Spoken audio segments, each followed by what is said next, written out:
नमो बुद्धाय, जय भीम, नमस्कार। मेरा नाम रविंद्र कुमार है।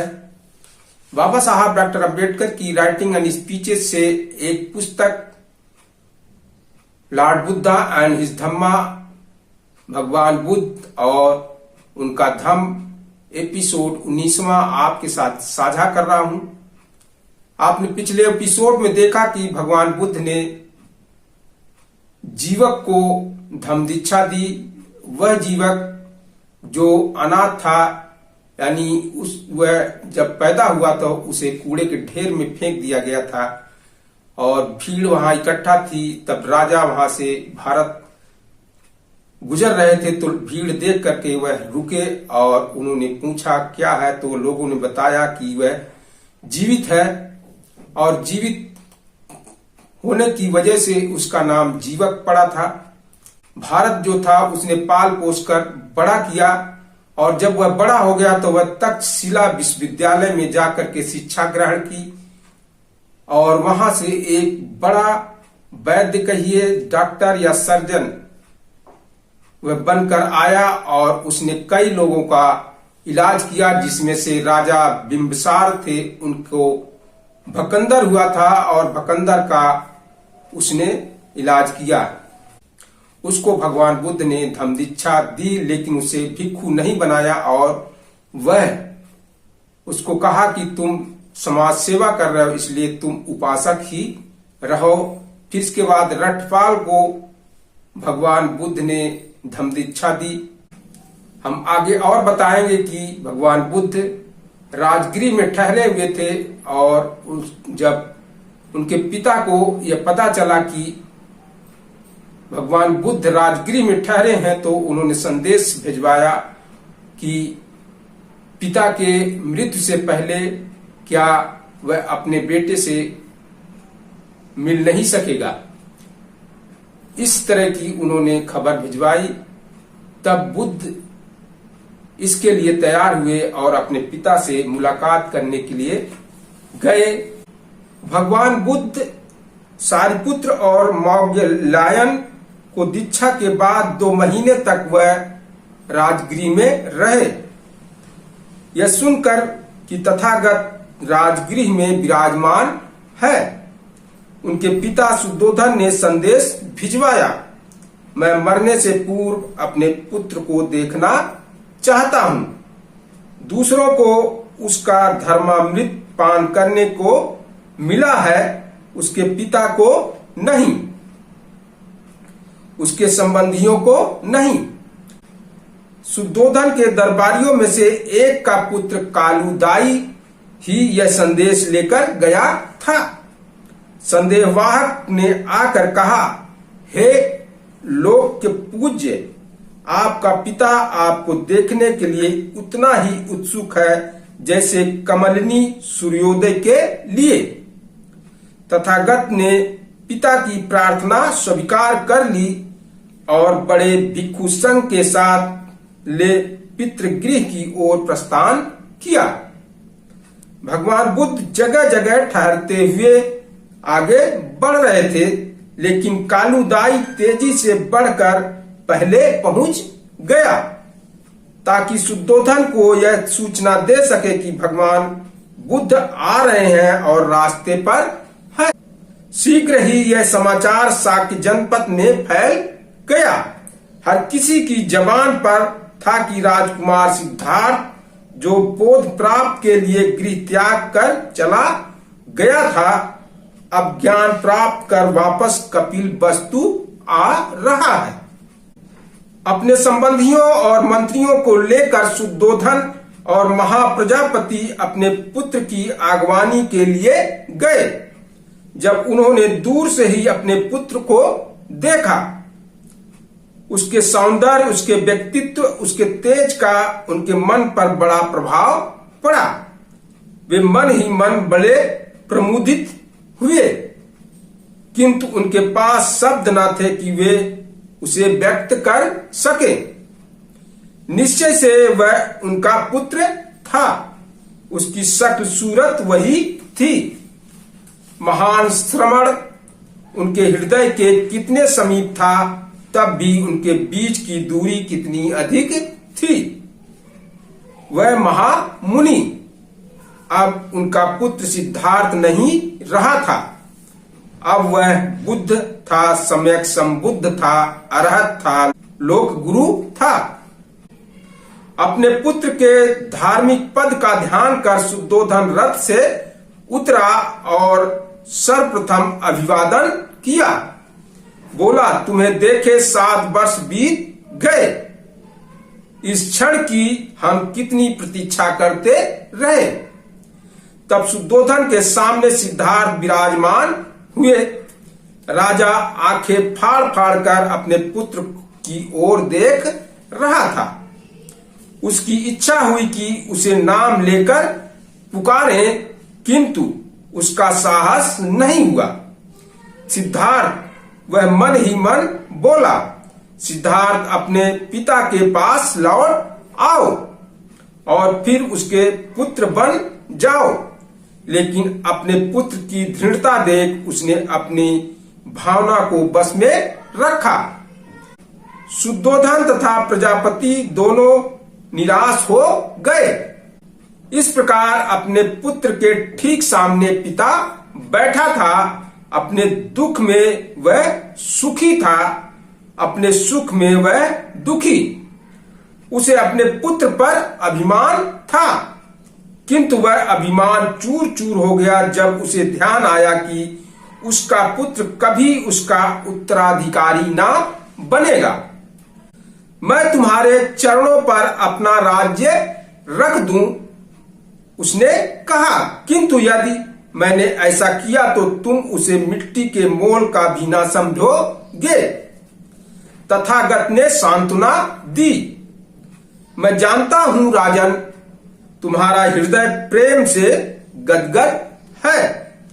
तुम्हें अपने पुत्र के लिए महान दुख है, लेकिन प्रेम के जो धागे तुम्हें अपने उस पुत्र से बांधे हुए हैं जो तुम्हें छोड़कर चला गया, उसी प्रेम के अंतर्गत तुम अपने सारे मानव बंधुओं को बांध लो। तब तुम्हें अपने पुत्र सिद्धार्थ से भी बड़े किसी की प्राप्ति होगी।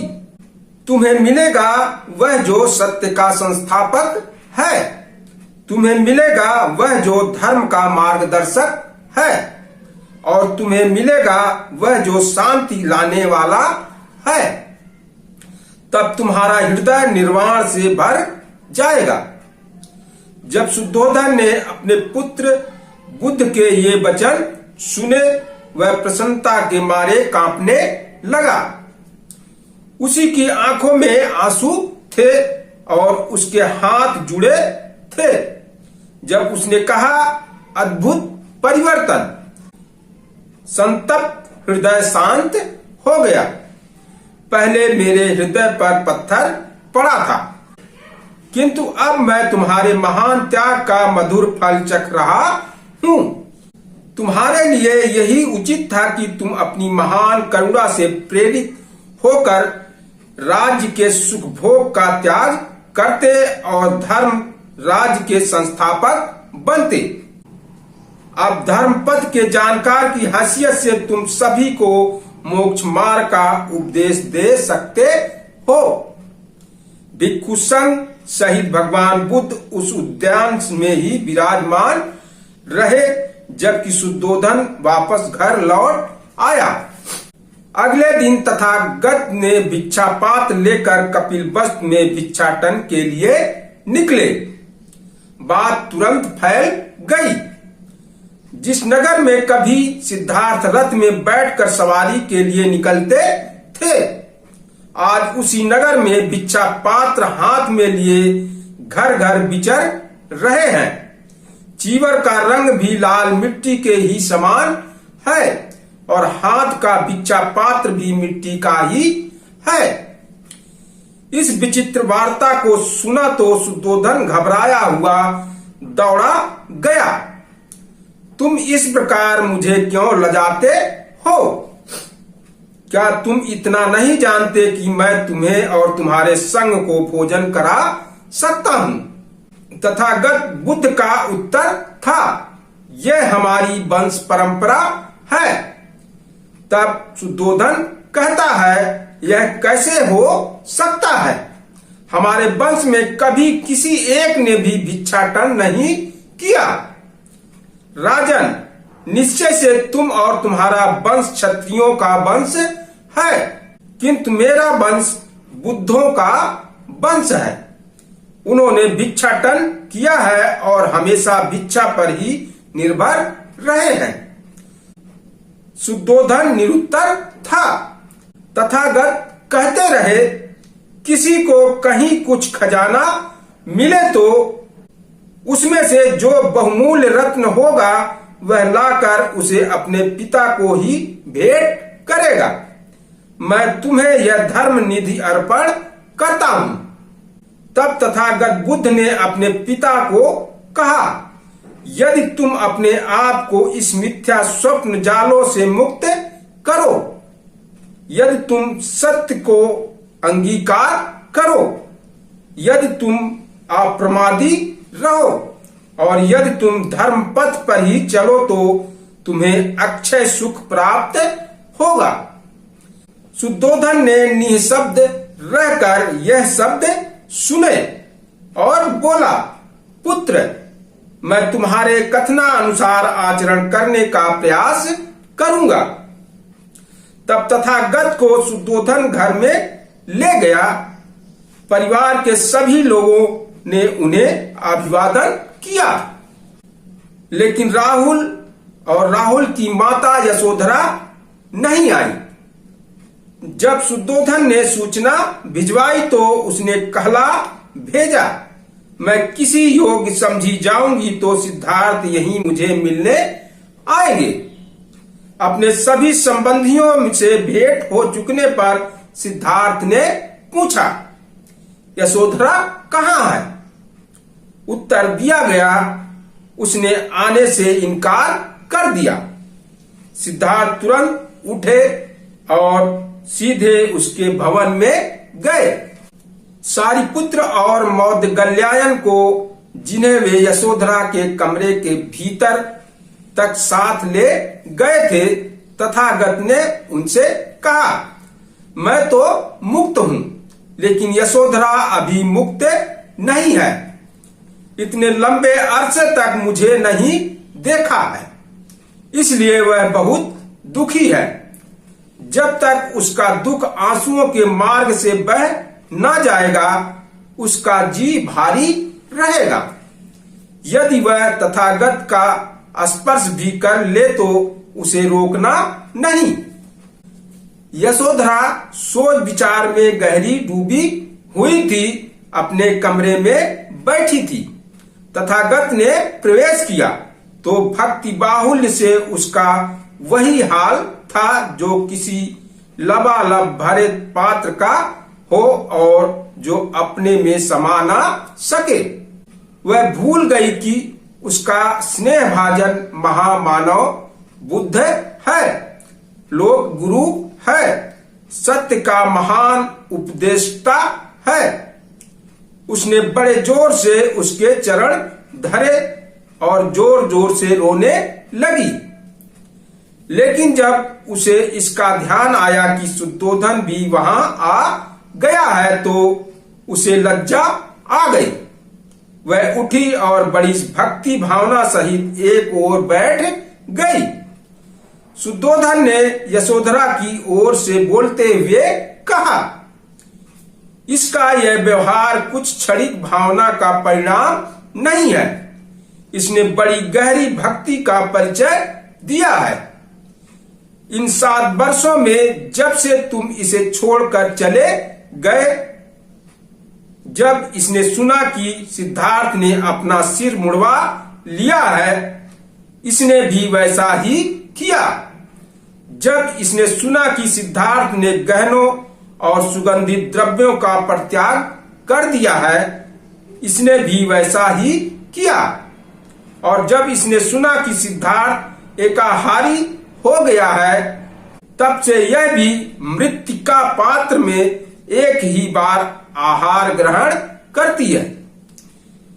यदि यह क्षणिक भाविकता नहीं है तो यह सबके साहस की ही परिचायक है। तब सिद्धार्थ ने यशोधरा को उसके महान पुण्य की याद दिलाई और उस महान साहस की जिसका परिचय उसने सिद्धार्थ को प्रवज्ञा के समय दिया था। उन्होंने कहा, जब वे बोधिसत्व की अवस्था में बुद्धत्व को प्राप्त करने के लिए प्रयत्नशील थे, उस समय उसकी पवित्रता, उसकी कोमलता, उसकी भक्ति ही उनका सबसे बड़ा संबल सिद्ध हुई थी। यह उसी का कर्म था और यह महान पुण्य का परिणाम था। यशोधरा की वेदना वचनों से परे की बात थी, किंतु उसने जो धीरता और वीरता दिखाई, उसने उसके आध्यात्मिक उत्तराधिकार को 4 चांद लगा दिए और उसे भी अनुपम पद प्रदान किया। यशोधरा की वेदना वचनों से परे की बात थी, किंतु उसने जो धीरता और वीरता दिखाई, उसने उसके आध्यात्मिक उत्तराधिकार को 4 चांद लगा दिए और उसे भी अनुपम पद प्रदान किया। तब यशोधरा ने 7 वर्ष के राहुल को राजकुमार की तरह सजाया। यह श्रवण जो ब्रह्मा के समान है, तुम्हारे पिता हैं। उनके पास अक्षय निधि है जिसे मैंने अभी तक नहीं देखा है। उनके पास जा और वह अक्षय निधि मांग, क्योंकि वह तेरा उत्तराधिकार है। राहुल बोला, मेरा पिता कौन है? मैं तो एक बाबा शुद्धोधन को ही पिता जानता हूँ। यशोधरा ने बच्चे को गोद में लिया और खिड़की से दिखाया, वह देख, वह तेरा पिता है और शुद्धोधन नहीं। उस समय तथागत भिक्षु संघ के बीच बैठे भिक्षा ग्रहण कर रहे थे और वहां से दूर नहीं थे। तब राहुल उनके पास गया और मुंह उठाकर निर्भयता पूर्वक किंतु बड़े ही स्नेह स्निग्ध स्वर में बोला, क्या तुम मेरे पिता नहीं हो? और उनके पास खड़ा ही खड़ा कहने लगा, श्रवण, तुम्हारी छाया बड़ी सुखकर है। तथागत निःशब्द रहे। जब भोजन समाप्त हो गया, तथागत ने आशीर्वाद दिया और महल से विदा हुए। राहुल पीछे पीछे हो लिया और अपना उत्तराधिकार मांगता रहा।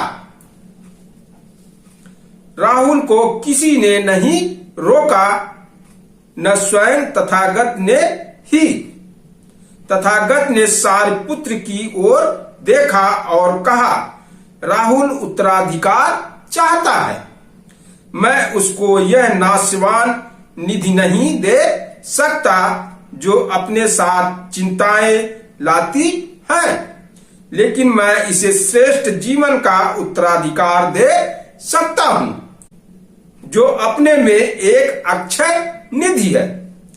तब राहुल को ही संबोधित करके तथागत बुद्ध बोले, सोना चांदी हीरा मेरे पास नहीं है, किंतु यदि तू आध्यात्मिक निधि चाहता है और उसे ले सकने तथा संभाल कर रखने में समर्थ है तो वह मेरे पास बहुत है। मेरी आध्यात्मिक निधि मेरे धर्म का मार्ग ही है। क्या तू उनके संग में प्रविष्ट होना चाहता है जो अपना जीवन साधना में व्यतीत करते हैं और जो भी ऊंचे से ऊंचा आदर्श है, ऊंचे से ऊंचा सुख है और जो प्राप्त है, जो उसे प्राप्त करने का प्रयास करते हैं? राहुल ने दृढ़ता पूर्वक कहा, प्रविष्ट होना चाहता हूं।